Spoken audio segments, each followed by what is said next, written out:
আজ করব, কাল করব, এভাবে করতে করতে কত দিন, মাস এবং কত বছর চলে যাচ্ছে। তবুও আপনি হাত গুটিয়ে বসে আছেন। কিছু করতে তো চান, কিন্তু সেটা হয়ে উঠছে না। কি বন্ধু, আপনার অবস্থাও তো এমনই, তাই না? আপনার স্বপ্ন তো অনেক বড় বড়, আর আপনার মধ্যে সেগুলো পূরণ করার ইচ্ছেও আছে এবং আপনি তা পূরণ করতেও পারবেন। কিন্তু মোবাইল, মেয়ে এবং সোশ্যাল মিডিয়ার মতো ডিস্ট্রাকশনস আপনার চোখে ধুলো দিয়ে যাচ্ছে। আপনার এবং আপনার স্বপ্নের মধ্যে দেওয়াল হয়ে দাঁড়িয়ে আছে। যদি আপনি এই দেওয়াল পার করে আপনার স্বপ্নগুলো পূরণ করতে চান, তাহলে এই ভিডিওটি এক সেকেন্ডও স্কিপ না করে শেষ পর্যন্ত দেখুন। কেননা এই ভিডিওতে আপনি এমন কিছু জানতে পারবেন যার দ্বারা আপনার বিগত অনেক দিনের সমস্যা ইনশাল্লাহ মাত্র 21 দিনই সলভ হয়ে যাবে, আর আপনি স্বপ্ন পূরণের রেসে সকলকে পিছে ফেলে আগে চলে যাবেন। হয়তো আপনি ভাবছেন 21 দিনই কেন, 25 দিনও তো নেওয়া যেত। বন্ধুরা, এমনটা হয়েছিল যে 1950 সালে ম্যাক্সওয়েল মাল্টস নামে একজন লেখক ছিলেন, যিনি তার বইয়ে 21 দিনের সাইকোলজি এক্সপ্লেইন করেছিল। সেই এক্সপ্লেনেশনের সারাংশ ছিল এই যে 21 দিনই ওই টাইমলাইন, যেই টাইমলাইনে আপনি আপনার অভ্যাসগুলো বদলাতে পারেন। তো এর জন্য সর্বপ্রথম টাস্ক হলো নাম্বার 5, ডিস্ট্রাকশনকে চিরবিদায় জানিয়ে দিন। বন্ধুরা, এটা হলো 21 দিনের টাইম পিরিয়ড। এটা শুধু আপনার জন্য একটি টাস্কই নয়, এটা একটি যুদ্ধ, যা জিতার জন্য আপনাকে সর্বপ্রথম যেটা করতে হবে তা হলো সকল ডিস্ট্রাকশনসকে টাটা গুড বাই বলে দিতে হবে। মোবাইল ইউজ একদমই কমিয়ে দিতে হবে। কমানো ধরা আমি এটা বলতে চাচ্ছি যে আপনি মোবাইল তখন ইউজ করবেন যখন সেটা আপনার খুবই প্রয়োজন হবে। এবং আরও একটি কাজ করবেন, আপনার মোবাইল থেকে ফেসবুক ও ইনস্টাগ্রামের মতো সকল প্রকার সোশ্যাল মিডিয়া অ্যাপসগুলোকে ডিলিট করে দিন, যাতে করে বাসও থাকবে না এবং ডিস্ট্রাক্ট করনেওয়ালা বাসিও বাজবে না।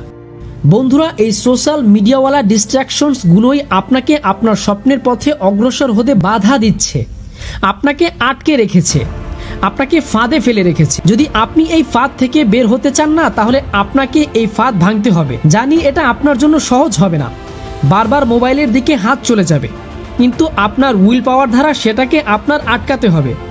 বাস 21 দিন এভাবে আটকে রাখুন এবং 21 দিন পর তার রেজাল্ট দেখুন।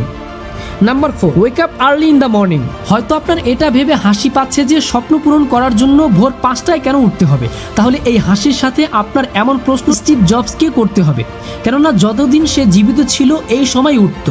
এই প্রশ্ন দুনিয়ার সকল সাকসেস ব্যক্তিদের গিয়ে করতে হবে, কেননা ওইসব লোকেরা এই সময়টাকে the perfect time of success বলে থাকে। খুব ভোরে উঠার মানে শুধু এটা নয় যে আপনি খুব অ্যাক্টিভ আছেন, এটার মানে হলো আপনি আপনার স্বপ্ন, আপনার লক্ষ্যকে পূরণ করার জন্য ফুললি ফোকাস থাকুন। শীতের সময় যখন বিছানা ছেড়ে একদমই উঠতে মন চায় না, তখনও আপনি আপনার উইল পাওয়ারের বলে ওই সময় উঠতে পারবেন। এটা সেই পারবে যার জেদ জ্বালামুখীর সমান হবে। এখনই প্রতিজ্ঞা করুন যে 21 দিনের এই সফরে আপনি যে কোনো পরিস্থিতিতে প্রতিদিন 5টা বাজে উঠবেনই। নাম্বার 3, ফিটনেসের প্রতি মনোযোগ দিন। আপনাকে একটা গল্প বলি। এক ব্যক্তি ছিল যার ছোটবেলা থেকে একটা স্বপ্ন ছিল যে একদিন সে এমন একটি অবস্থান অর্জন করবে যেখানে সে বসে বসেই সবকিছু পেয়ে যাবে, সে পূর্ণ বিলাসবহুল জীবন যাপন করবে। সে তার লক্ষ্য অর্জনের প্রতি ফুললি ডেডিকেটেড ছিল। তার ডেডিকেশন লেভেল এতটা হাই ছিল যে না সে ঠিকমতো ঘুমাতো, না সে ঠিকমতো খাওয়া দাওয়া করতো। সে তার স্বপ্ন পূরণ করার জন্য কোনো কসরতই ছাড়েনি। সে মনে করত গোল অ্যাচিভ করার পর তো এসব তাকে করতেই হবে। তার এই ডেডিকেশন এবং তার এই মাথার ঘাম পায়ে ফেলা পরিশ্রম দ্বারা সে ওই লক্ষ্য অর্জনও করে নিল। এখন তার কাছে ওই সব কিছু ছিল যেগুলো পাওয়ার জন্য সে স্বপ্ন দেখত।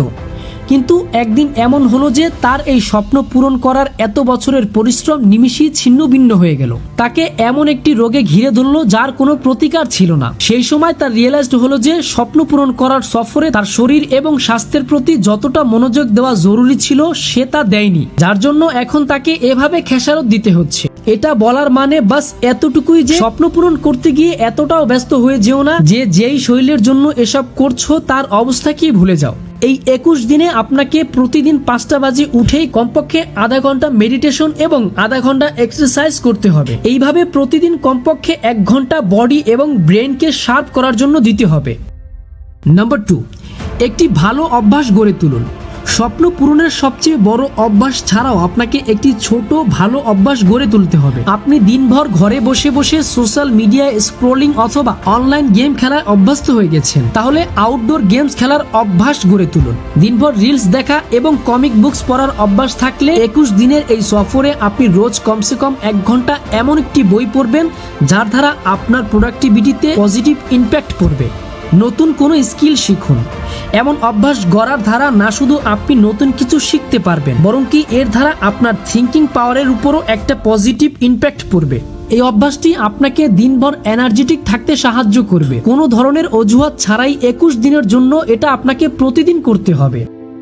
Number 1, self control. আপনি আপনার লক্ষ্য অর্জনের জন্য যতই চেষ্টা করুন না কেন, যত যাই প্রয়োগ করুন না কেন, যতক্ষণ না আপনি নিজেকে কন্ট্রোল করতে পারবেন ততক্ষণ আপনার পক্ষে কিছু অর্জন করা অলমোস্ট ইম্পসিবল হয়ে থাকবে। একদিকে আপনি আপনার লক্ষ্যে পৌঁছাতে চান, আপনি আপনার স্বপ্নগুলো পূরণ করতে চান, অন্যদিকে সোশ্যাল মিডিয়া স্ক্রলিং এর উপর আপনার কোনো কন্ট্রোলই নেই।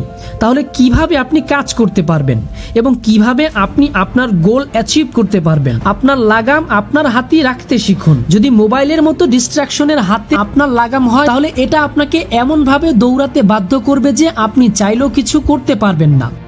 এই 21 দিনে ওই সকল জিনিস থেকে নিজেকে দূরে রাখুন যেগুলো আপনার কন্ট্রোল তাদের হাতে নেওয়ার চেষ্টা করে থাকে। বন্ধুরা, বিশ্বের বেশিরভাগ ফিজিওলজিস্টই 21 দিনে অভ্যাস গড়ে তোলার সাইকোলজিকে অস্বীকার করেছেন, আর এটা প্রমাণ করার জন্য তারা অনেক গবেষণাও করেছেন, যার রেজাল্ট ছিল অবাক করার মতো। গবেষণায় দেখা গেছে যে একটা অভ্যাস তৈরি করতে বা ভাঙতে কমপক্ষে 60 দিন সময় লাগে। কিন্তু আপনি এইসব শুনে ডিমোটিভেট হয়ে যাবেন না।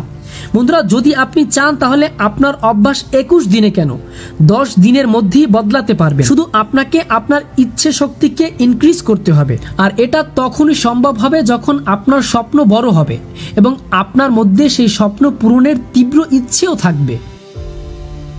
বন্ধুরা, ভিডিওটি ভালো লাগলে অবশ্যই লাইক করবেন এবং আপনার বন্ধুদের সাথে শেয়ার করতে ভুলবেন না। আর যদি আপনি এখনো এই চ্যানেলটি সাবস্ক্রাইব না করে থাকেন, তাহলে এখনই সাবস্ক্রাইব করে বেল আইকনটি অন করে দিবেন, যাতে করে আপনি এরকম পাওয়ারফুল মোটিভেশনাল ভিডিও পেতে থাকেন। দেখা হবে নতুন একটি ভিডিওর সাথে। সকলে ভালো থাকুন। আল্লাহ হাফেজ।